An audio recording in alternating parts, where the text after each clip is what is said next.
Our first reading is from Matthew chapter 17, verses 24 to 27. When they reached Capernaum, the collectors of the temple tax came to Peter and said, "Does your teacher not pay the temple tax?" He said, "Yes, he does." And when he came home, Jesus spoke of it first, asking, "What do you think, Simon? From whom do kings of the earth take toll or tribute? From their children or from others?" When Peter said, "From others," Jesus said to him, "Then the children are free. However, so that we do not give offense to them, go to the sea and cast a hook. Take the first fish that comes up, and when you open its mouth, you will find a coin. Take that and give it to them for you and me."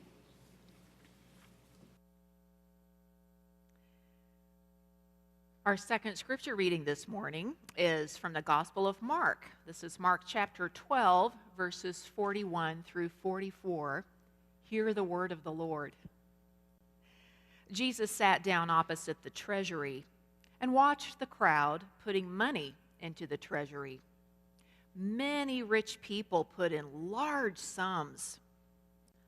A poor widow came and put in 2 small copper coins, which are worth a penny. Then he called his disciples and said to them, "Truly I tell you, this poor widow has put in more than all those who are contributing to the treasury. For all of them have contributed out of their abundance, but she, out of her poverty, has put in everything she had, all she had to live on." This is the word of the Lord. Thanks be to God. So if I were going to title today's sermon, I would call it 2 Interesting Little Stories to Ponder on this, our Commitment Sunday, when we as members seek to discern what God is calling us to give of our treasure in the coming year. And this first story reminds me of a texting conversation I had earlier this fall with my cosmetologist daughter, Madeline, who works at the Great Clips in Olathe. Well, apparently one day, Madeline and I were texting. She says, "Also, I just received a prayer instead of a tip."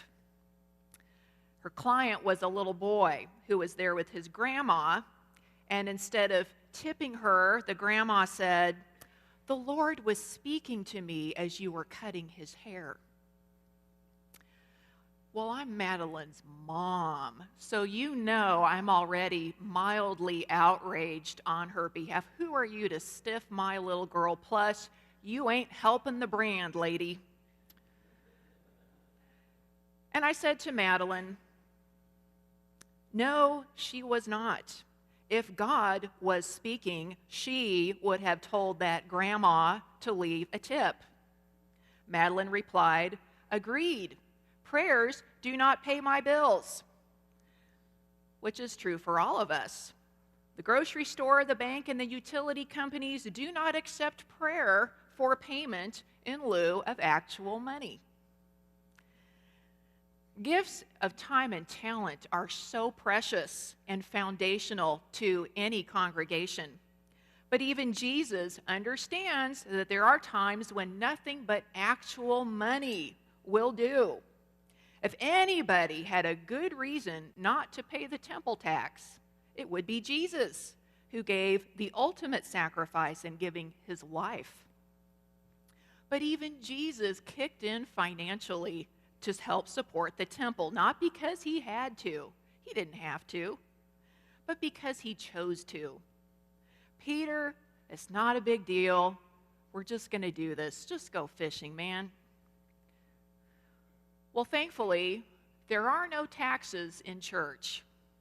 We do not charge to come and worship, to receive communion, or to come and participate in the joyful experience of sorting food for the harvest offering. But it does cost money to have a church building and to do ministry. And there are always reasons not to give more than we do. For example, maybe We want to see the church do a better job of caring for people in need in our neighborhood. And we say to ourselves, until the church does that, we would rather give directly to the rescue mission and doorstep and let's help. Isn't that more practical? Isn't that the same or better than giving to the church? When the church does more of the things we want, then we will give more. I hear that a lot. Or maybe we've got so many financial obligations that we feel overwhelmed, and surely God understands if we just can't give money right now. I've had many times in my life when I've been in that place, I felt I just didn't have it to give, and yet when I look back, I can see that I was tightly clutching what I did have out of fear, not faith. I probably could have given, and it would have blessed me to have done so.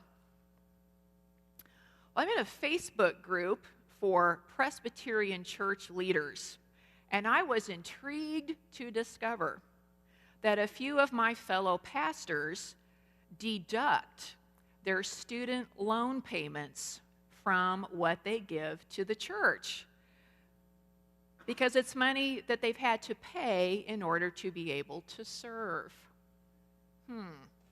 And I thought, wow, I really missed the boat on that one.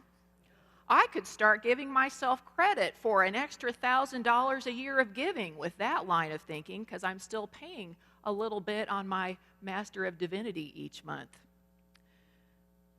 But the problem is, the church cannot use my student loan payments or my fear or my other reasons that are often just an excuse to cling more tightly to my money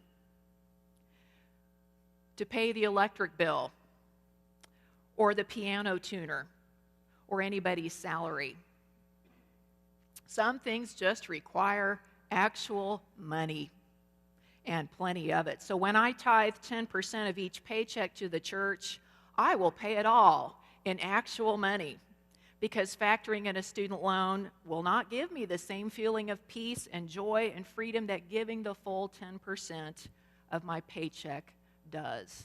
And it's taken me a lot of years to work up to that percentage. I want to clarify that on the back of our stewardship brochure that we mailed out to members and regular attenders last week, the chart on the back states that over 100 people who belong to the church pledge no money at all. But that's because we still have a lot of people on our rolls who are very minimally involved in the life of the church. And those of you who are involved, you give. You not only give time and talent, you do give money. And many of you, I've been astonished at this over the last 3 or 4 years, you have steadily increased your giving. Right now, you are surrounded by a community of generous givers. That is a big reason that during this challenging time when many other mainline churches are shutting down, we are dreaming new dreams. We are seeing new visions, and we are doing it in this beautiful space that is so well maintained and warm and welcoming. Money matters. Money gets things done. So that makes the second story today particularly interesting. And oh, how I wish we knew more about how that all went down. A widow, a poor widow, drops 2 coins worth a penny into one of the temple treasury receptacles. Why? Why? It's not like these coins are going to accomplish anything. They probably won't even buy a stick of incense. In fact, one could argue she's not even really sacrificing much because those 2 little coins aren't enough to live on anyway, not even for a day. Maybe when you're down to almost nothing, you get a bigger bang for your coin by giving it away in service of something bigger than yourself. Maybe the widow's situation was so precarious that giving those 2 little coins felt like a way to reclaim some dignity. Or maybe it really was a way to put her trust in God into action. God, you see my need. What little I have left, I offer to you. My life is in your hands. And I keep picturing that scene from the movie Castaway, where Tom Hanks is stranded for 4 years on a desert island, and finally he's able to make a raft and sails away trying to get into a shipping lane where maybe he can be rescued. But finally, when it seems like all hope of rescue is gone, he just lays back and releases his oars and surrenders. So what's interesting, this brief little vignette, is that Jesus only observes. He does not criticize the wealthy for not giving more. There's not a whiff of that. And he does not praise the destitute widow for what she does. He is simply teaching his followers how to see. Do you see that widow? This tiny amount she has offered, so tiny it accomplishes virtually nothing, has made the bigger contribution because in that gift she gave her whole life, which is something Jesus himself is preparing to do. And I just hate it that we don't know what happened to this widow after this story. Was she an older widow? Did she just go home and die? Did she have a home to go to? Did any of the wealthy people who gave large sums to the temple notice what she was doing and give something to her? And would she have accepted it if they did? Did Jesus speak to her or greet her or help her in any way? Because the Gospel of Mark doesn't say. What did she feel after she gave those 2 little coins? What happened to her? How did God come through for her? Was there some sort of eventual rescue for her, as there was for the Tom Hanks character in Castaway? Did the leaders of the temple ever know what this widow had given? And if so, how did they respond?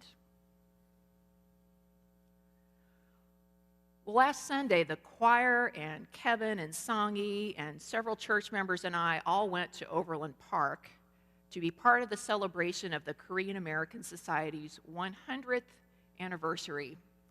And it was a really magical, wonderful day. It was so beautiful.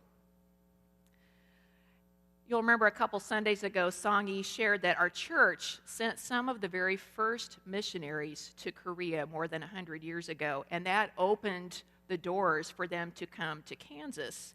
And when I say sent, I mean that the members of this church financially supported those missionaries. They paid their way. That's not a small thing. And the work of those mission workers led to the development of churches in South Korea that are still going strong today.